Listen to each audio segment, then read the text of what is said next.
নমস্কাৰ মোৰ ছাত্ৰ ছাত্ৰীসকল আশা ৰাখিছোঁ তোমালোক সকলোৱে ভালে আছা মই ৰাজেশ চেতিয়াই তোমালোকক ফ্লিপ ক্লাছৰুমলৈ পুনৰ এবাৰ স্বাগতম জনাইছোঁ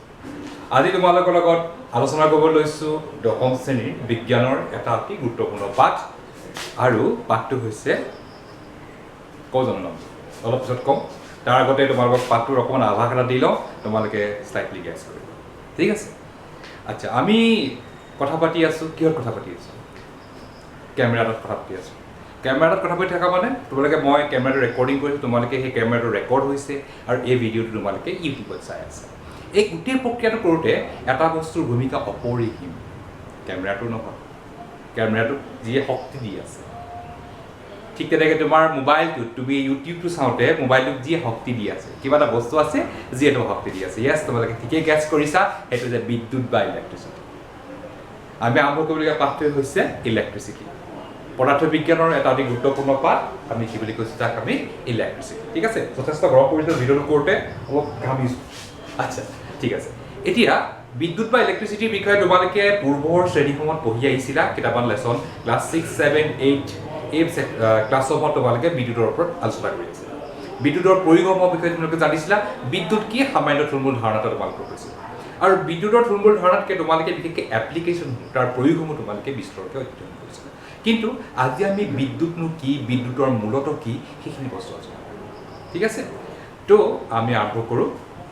বিদ্যুৎ হৈছে কি এক প্ৰকাৰ শক্তি যেনেকৈ পোহৰ এবিধ শক্তি ঠিক একেদৰে বিদ্যুৎ হৈছে কি এক প্ৰকাৰ শক্তি বিদ্যুৎ এই শক্তি আমি আমাৰ দৈনন্দিন জীৱনত যথেষ্ট ক্ষেত্ৰত প্ৰয়োগ কিন্তু এই বিদ্যুৎ বা ইলেক্ট্ৰিচিটি মই ইংৰাজীতে লিখিছোঁ ইলেক্ট্ৰিচিটি বা বিদ্যুৎ কেনেকৈ আৰু ক'ৰ পৰা সৃষ্টি বিদ্যুতৰ উৎস কি যেনেকৈ পোহৰৰ উৎস শক্তিৰ উৎস আমাৰ সূৰ্য ঠিক তেনেকৈ বিদ্যুতৰ উৎস কি বিদ্যুতৰ উৎস কি বুলি ক'লে আমি জানিব লাগিব বিদ্যুতৰ উৎস হৈছে আধান কি বুলি কৈছোঁ আধান এই আধান বা চাৰ্জ এই নামটো তোমালোকে ইতিমধ্যে শুনিছা বিগত ক্লাছসমূহত তোমালোকে আধানৰ বিষয়ে থুলমূল ধাৰণা এটা পাইছা আধান মানে কি আধান হৈছে পদাৰ্থৰ এক ধৰ্ম it is an intrinsic property of elementary particles ঠিক আছে আধান হৈছে পদাৰ্থৰ এটা ধৰ্ম কিন্তু এটা কথা সকলো পদাৰ্থই আধান সৃষ্টি কৰিব নোৱাৰে আমাৰ পৰ্যায়টো তালিকা ইতিমধ্যে ক্লাছ হৈ গৈছে পৰ্যায়টো আমাৰ মূলৰ পৰ্যায়টো শ্ৰেণীবিভাজন তাৰ ক্লাছ হৈ গৈছে তাত তোমালোকে পঢ়িছা আমাৰ বিমান ছাৰৰ ভাগত বুজাইছে যে ধাতু আৰু অধাতু লগতে আছে আমাৰ মেটেলইডছ বা ধাতু আৰু অধাতুৰ যিখিনি মাজৰা মেটেলইডছ আছে তিনি প্ৰকাৰ তোমালোকে পঢ়িছা যে ধাতুসমূহ আছে ধাতুসমূহ সাধাৰণতে কি হয় সিহঁতি বিদ্যুৎ পৰিবহণ কৰিব পাৰে কাৰণ ধাতুসমূহত কি হয় এক্সেছ অফ ইলেক্ট্ৰন থাকে তেওঁলোকে কি ইলেক্ট্ৰন দিব পাৰে ঠিক তেনেকৈ অধাতুসমূহ ইলেক্ট্ৰন এই ইলেক্ট্ৰন দিয়া আৰু লোৱা এই কনচেপ্টটোৰ ওপৰত কি হয় পৰিবাহী বা আধান সৃষ্টি কৰা পদাৰ্থ বা মৌলসমূহৰ সৃষ্টি আমি বিভাজন কৰিব পাৰোঁ ঠিক আছে এতিয়া আধান দুই প্ৰকাৰ সেই বিষয়ে তোমালোকে বৰ বিশেষ নকওঁ পজিটিভ আৰু নেগেটিভ আধান দুই প্ৰকাৰ পজিটিভ আৰু নেগেটিভ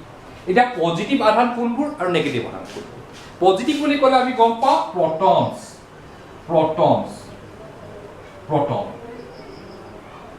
আৰু নেগেটিভ বুলি আমি গম পাওঁ ইলেক্ট্ৰন নেগেটিভ বুলি আমি ক'লে গম পাওঁ কি ইলেক্ট্ৰন পজিটিভ বুলি ক'লে আমি গম পাওঁ প্ৰটন আৰু নেগেটিভ বুলি ক'লে আমি গম পাওঁ ইলেক্ট্ৰন ঠিক আছে এতিয়া আধান কেনেকৈ সৃষ্টি কৰিব পাৰে অতি সহজে আধান সৃষ্টি কৰিব পাৰে কেনেকৈ কওঁনে তোমালোকে যদি এটা গ্লাছৰ দণ্ড লোৱা এনেকুৱা এটা গ্লাছৰ দণ্ড লোৱা গ্লাছৰ দণ্ডৰ লগত যদি মাহঁতে যে পাটৰ কাপোৰ পিন্ধে পাটৰ কাপোৰ যদি খুব ঘঁহালে তাত কি হ'ব সেই গ্লাছডাল ধনাত্মকভাৱে আহিব আৰু ঠিক একেদৰে ইবনাইট নামৰ এটা পদাৰ্থ আছে ইবনাইট নামৰ এটা মেটেৰিয়েল আছে ইবনাইটক যদি তোমালোক কি কৰা এডাল উলেন কাপোৰ ইবনাইটৰ দণ্ড যদি উলেন কাপোৰ আমি গৰমকালি আমি উলেন পিন্ধো উলেন কাপোৰ যদি তোমালোকে কি কৰা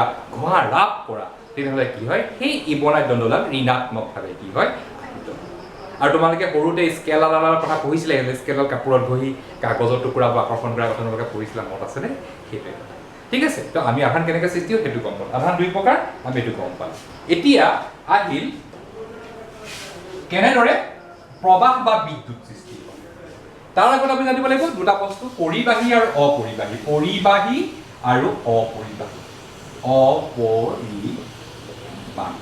ঠিক আছে এতিয়া যিবোৰ পদাৰ্থৰ মাজেৰে আধান সঞ্চালিত হয় সেইবোৰ পদাৰ্থক পৰিবাহী বুলি কোৱা হয় আৰু যিবোৰ পদাৰ্থৰ মাজেৰে আধান সঞ্চালিত নহয় সেই পদাৰ্থবোৰ কি বুলি কোৱা হয় অপৰিবাহী বুলি কোৱা হয় এটা পৰিবাহী পদাৰ্থ কোনবোৰ বুলি ক'লে আমি গম পাওঁ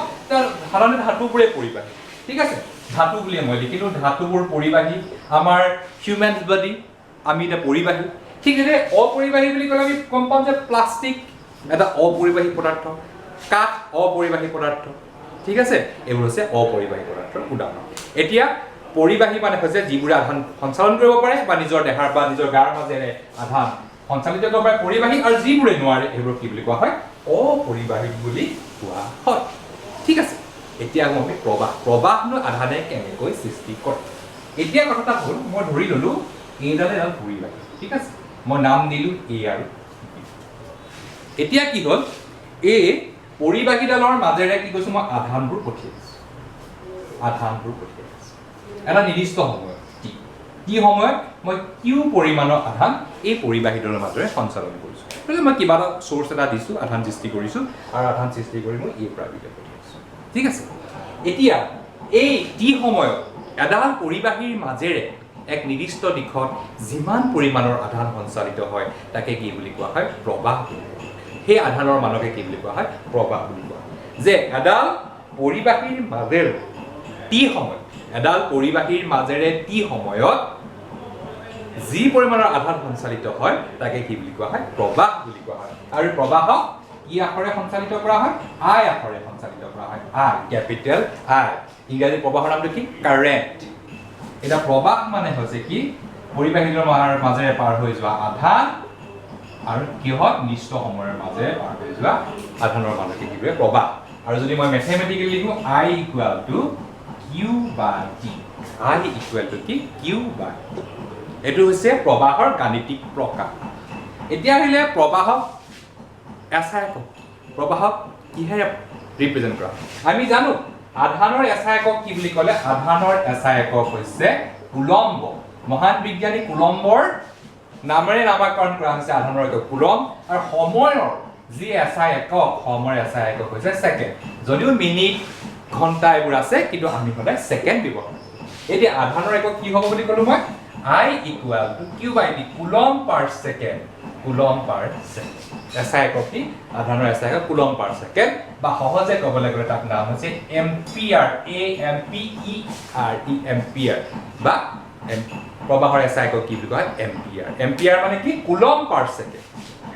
এম্পিয়াৰ বুলি ক'লে আমি কি গম পাম এতিয়া coulomb per second মই বাৰু ডিটেইলছত এইটো কাৰণে বুজাইছো যাতে তোমালোকৰ ইউনিটবোৰ কনভাৰচেচনত খেলি মেলি ampere means coulomb per second মোৰ থাকিব কথাটো এম্পিয়াৰ ক্যাপিটেল এ আখৰে চিহ্ন কৰা ক্যাপিটেল এটা প্ৰশ্নটা আহে 1 এম্পিয়াৰ প্ৰবাহৰ সংজ্ঞা দিয়া খুব ইম্পৰ্টেন্ট প্ৰশ্ন 1 এম্পিয়াৰ প্ৰবাহৰ সংজ্ঞা তোমাক ক'ব লাগিব যে আধান এটা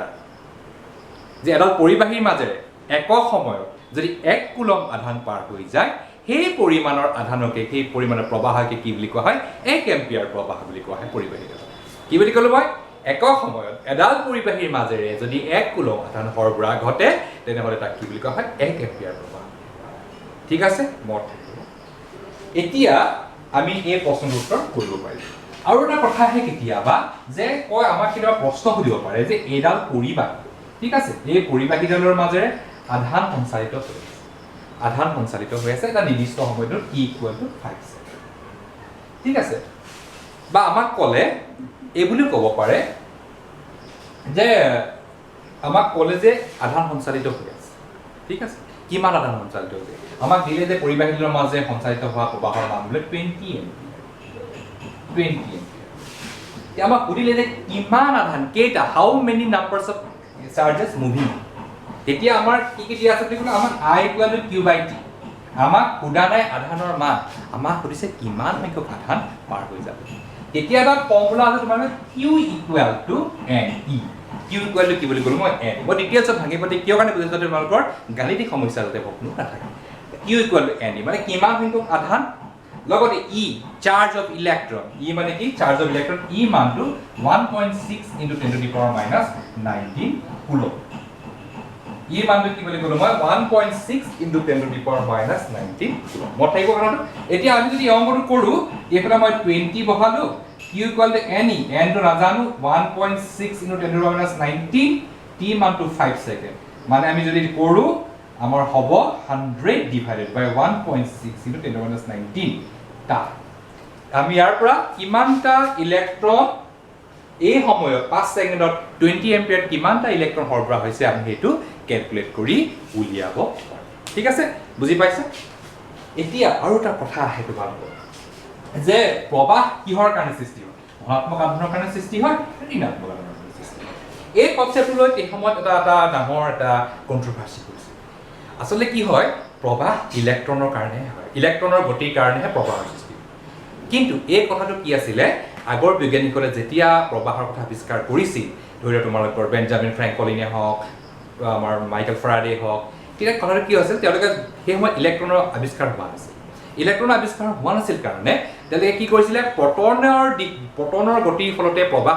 সৃষ্টি হ'লে ভাবিছিল কিন্তু আমি সদায় জানিব লাগিব পটনে কেতিয়াও মুভ কৰিব পাৰে পটন সদায় স্থিৰ সদায় কোনে গতি কৰিব পাৰে ইলেক্ট্ৰনহে গতি কৰিব পাৰে পটনে গতি কৰিব নোৱাৰে সেইটো মনত ৰাখিবা কিন্তু যেতিয়া এটা বৰ্তনী সাপোজ এইটো এটা বৰ্তনীটা কি হয় প্ৰবাহৰ যেতিয়া দিশ বুজোৱা হয় সদায় কি হয় পটনৰ যিটো দিশ সাপোজ এইটো আধা মানে মই পিছত বুজাম তোমালোকক পটনৰ যিটো দিশ সেই দিশটোকে ধৰা হয় কিন্তু প্ৰকৃততে বৰ্তনী এটা যদি পটন এফালে মুভ কৰে পটনৰ দিশ এটো হয় কিন্তু ইলেক্ট্ৰনৰ গতি এইটোহে ইলেক্ট্ৰনবোৰ এফালে গতি কৰে ইলেক্ট্ৰনৰ গতিৰ দিশটোৱে হৈছে প্ৰকৃত প্ৰবাহৰ পুট কিন্তু সেই সময়ত যেহেতু পটনৰ গতিকে ফলতে প্ৰবাহ সৃষ্টি হৈছে ভাবিছিল সেইকাৰণে এতিয়াও এই পটনৰ যিটো পটন থাকিলে পটনৰ গতিৰ দিশটোকে প্ৰবাহৰ দিশ বুলি ধৰা হয় আৰু সেই দিশটো আমিও ধৰিম যদিও আমি জানো যে ইলেক্ট্ৰনৰ গতিটোহে প্ৰবাহ পটনটো নহয় কিন্তু সেই সময়ত বিজ্ঞানীসকলে যিটো ধৰিছিল যে পটনৰ গতিৰ দিশৰ ফলতে প্ৰবাহৰ সৃষ্টি হৈছিল আমিও কি কৰিব লাগিব সেই কনসেপ্টটোকে মানিব লাগিব ঠিক আছে তোমালোকে ক্লিয়াৰ কৰিছে বুলি মই ভাবিছো কথাটো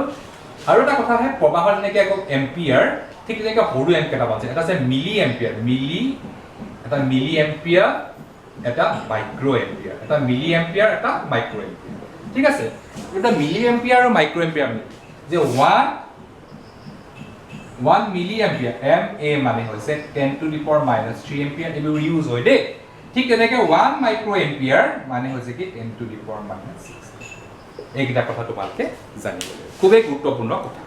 সৰু একক এইকেইটা সৰু একক আমাৰ গণিতিকভাৱে গণিতৰ যেতিয়া আমি নিউমেৰিকেলছ আহিব তাত এইবোৰ কি হ'ব ব্যৱহাৰ ঠিক আছে এতিয়া তোমালোকৰ তাত কিতাপত কেইটামান গাণিতিক কথা আছে সেইকেইটা তোমালোকে পঢ়িব পাৰিবা এতিয়া আৰু এটা বস্তু আহিব যে ইলেক্ট্ৰনবোৰ যে মই ইফালৰ পৰা সিফালে গতি কৰিবলৈ কৈছোঁ পৰিবাহী দলত এ বা বি ইয়াত যে ইলেক্ট্ৰনবোৰ গতি কৰিলে এনেকৈ এতিয়া ইলেক্ট্ৰনবোৰনো কিয় গতি কৰিলে ইলেক্ট্ৰনবোৰ কিহৰ কাৰণে গতি কৰিলে ইলেক্ট্ৰনবোৰ গতি কৰাৰ মূলতে হৈছে বিভৱ পাৰ্থক্য আমি বেটাৰী হওক বা তেনেকুৱা ধৰণৰ কোষ ব্যৱহাৰ কৰি কি কৰিব পাৰোঁ বৰ্তনী এটা বিভৱ ভেদ সৃষ্টি কৰে আৰু এই বিভৱ ভেদৰ ফলতে কি হয় ইলেক্ট্ৰনসমূহ এঠাইৰ পৰা আনঠাইলৈ কি কৰে গতি কৰে এইটো বৰ ধুনীয়া কনচেপ্ট এটা যে এই বৰ্তনীসমূহৰ বাবে বৰ্তনীসমূহত কি থাকে বৰ্তনীসমূহত আমি কৃত্ৰিমভাৱে বিভৱ ভেদ সৃষ্টি কৰাৰ ফলত ইলেক্ট্ৰনবোৰ এমূৰৰ পৰা এমূৰলৈ কি কৰে গতি কৰে এটা বিভৱ ভেদ মানে সাপোজ এ এটা আধান আছে কিউ আৰু ইয়াত এটা আধান আছে Q1 ঠিক আছে এৰ পৰা বিলে আধান সঞ্চালিত হৈছে যেনেকৈ প্ৰত্যেকটো বস্তুৱে নিজৰ অৱস্থানৰ বাবে কি লাভ কৰে এটা স্থিতি শক্তি থাকে নিজৰ অৱস্থানৰ বাবে কি লাভ কৰে এটা স্থিতি শক্তি ঠিক তেনেকৈ প্ৰত্যেকটো আধানৰে নিজৰ অৱস্থানৰ বাবে কি থাকে তাৰ এটা স্থিতি শক্তি থাকে তাক আমি কোৱা হওঁ বিভৱ বুলি কোৱা কি বুলি কোৱা বিভৱ আধান এটাৰ বৈদ্যুতিক স্থিতি শক্তিকে কি বুলি কোৱা হয় বিভৱ বুলি কোৱা সেইটো কথা তোমালোকে মনত ৰাখিবা আৰু আধানটোৰ আকাৰৰ ওপৰত এই বিভৱটো নিৰ্ভৰ কৰে সাপোজ ডাঙৰ যদি আধান হয় তাৰ বিভৱটো বেলেগ হ'ব সৰু আধানটোৰ বিভৱটো কি হ'ব বেলেগ হ'ব যেনেকৈ ফ্ল'ৰ এখনত যদি আমি পানী এখিনি পেলাই দিওঁ পানী কেতিয়া সঞ্চালিত হ'ব যেতিয়া ফ্ল'ৰখনৰ মাজত কি থাকিব এটা গেপ থাকিব যদি ফ্ল'ৰখন এঢলীয়া হয় তেতিয়াহে পানীটো বৈ যাব ঠিক তেনেকৈ যদি দুটা আধানৰ মাজত চাপৰ পাৰ্থক্য থাকে তেতিয়াহে আমি এটা আধান এঠাইৰ পৰা আনঠাইলৈ কি কৰিব পাৰোঁ কঢ়িয়াব পাৰোঁ এটা আধান আমি এটা বিন্দুৰ পৰা আন এটা বিন্দুলৈ আমি কি কৰিব পাৰোঁ কঢ়িয়াব পাৰোঁ ঠিক আছে তো আধান এটাৰ যদি চাপৰ পাৰ্থক্য নাথাকে তেতিয়াহ'লে আমি আধান এটা কি কৰিব নোৱাৰোঁ সৰবৰাহ কৰিব নোৱাৰোঁ এটা আধান এটা বিন্দুৰ পৰা আন এটা বিন্দুলৈ কঢ়িয়াই আনোতে যি পৰিমাণৰ কাৰ্য সম্পাদন হয় সেই কাৰ্য সম্পাদনক কি বুলি কোৱা হয় বিভৱ পাৰ্থক্য বুলি কোৱা হয় আধান দুটাৰ কি বুলি কোৱা হয় বিভৱ পাৰ্থক্য যে এটা আধানৰ এটা অৱস্থানৰ পৰা আধান এটাক আনটা অৱস্থালৈ আনিবলৈ যি পৰিমাণৰ কাৰ্য সম্পাদন হয় সেই কাৰ্য সম্পাদনকে আধান দুটাৰ কি বুলি কয় বিভৱ পাৰ্থক্য বা বুলি কোৱা হয় সাপোজ এই আধানটো ইয়াৰ পৰা মই এই আধানটো কঢ়িয়াই আনোতে যি পৰিমাণৰ কাৰ্য হ'ল w পৰিমাণৰ কাৰ্য সম্পাদন হ'ল এই আধানটোৰ মানলৈ মই কি বুলি ক'লো q এই q পৰিমাণৰ আধানটো b পৰা a লৈ কঢ়িয়াই আনোতে যি পৰিমাণৰ কাৰ্য সম্পাদন হ'ল কি বুলি কয়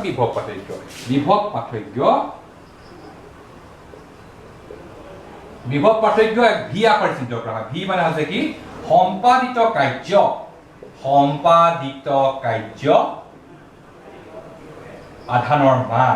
আধানৰ মান অৰ্থাৎ v ইকুৱেল টু আমি কি এৰ নামাকৰণ কৰিম v equal to w by q যে বিভৱ পাৰ্থক্য প্ৰকাশ কৰাৰ গাণিতিক সমীকৰণ হৈছে কি v equal to w by q যে আধান এটা আমি এটা বিন্দুৰ পৰা আনটা বিন্দুলৈ আৰু দুইটা লৈ কি থাকিব লাগিব চাপৰ পাৰ্থক্য থাকিব লাগিব চাপৰ পাৰ্থক্য কেনেকৈ সৃষ্টি হ'ব ইয়াৰ বিভৱলৈ বিভৱ কেনেকৈ সৃষ্টি হয় আধান দুটাৰ অৱস্থানৰ বাবে যি বৈদ্যুতিক স্থিতি শক্তি লাভ কৰে তাকে কি বুলি কোৱা হয় বিভৱ বুলি কোৱা হয় এই কনচেপ্টটো তোমালোকে মনত ৰাখিবা v ইকুৱেল টু কি w বাই q এটা বিভৱ পাৰ্থক্য যদি এছাই একক যদি মই উলিয়াব যাওঁ w খন কি জুল আৰু আধান মানে হ'ল কুলম আৰু v ইকুৱেল টু কি জুল পাৰ কুলম ইয়াক চমুকৈ আমি কি বুলি কওঁ ভল্ট বুলি নামাকৰণ কৰোঁ ভল্ট যে বিভৱৰ এছাই একক কি ভল্ট এইটো মনত ৰাখিব লাগিব বিভৱৰ এছাই একক কি বুলি ক'লো আমি ভল্ট ঠিক আছে মনত ৰাখিব কথাটো তো v ইকুৱেল টু কি জুল পাৰ কুলম বা ভল্ট কেতিয়াবা প্ৰশ্ন আহে যে এক ভল্ট বিভৱ পাৰ্থক্য বুলি কয় এক ভল্ট বিভৱ পাৰ্থক্য বুলি কয় তেতিয়া আমি সহজে ক'ব পাৰিম যে এক কুলম আধান এটা বিন্দুৰ পৰা আনটা বিন্দুলৈ কঢ়িয়াই আনোতে যদি এক জুল কাৰ্য সম্পাদিত হয় যে এক কুলম আধান এটা বিন্দুৰ পৰা আনটা বিন্দুলৈ কঢ়িয়াই আনোতে যদি এক জুল কাৰ্য সম্পাদিত হয় তেনেহ'লে তাক কি বুলি কোৱা হয় এক ভল্ট বিভৱ পাৰ্থক্য বুলি কোৱা হয় পৰীক্ষাৰ কাৰণে খুবেই এটা গুৰুত্বপূৰ্ণ প্ৰশ্ন খুব ইম্পৰ্টেণ্ট আহে পৰীক্ষাত তোমালোকে কিন্তু সহজে লিখিব লাগিব ঠিক আছে কনচেপ্টটো ক্লিয়াৰ হৈছেনে মই যিমান পাৰোঁ সিমান তোমালোকক কনচেপ্টখিনি ক্লিয়াৰ কৰিবৰ কাৰণে বিচাৰিছোঁ এতিয়া তোমালোকে কেতিয়াবা কি কৰিব এই ফৰ্মুলাটো ইউজ কৰি আমাক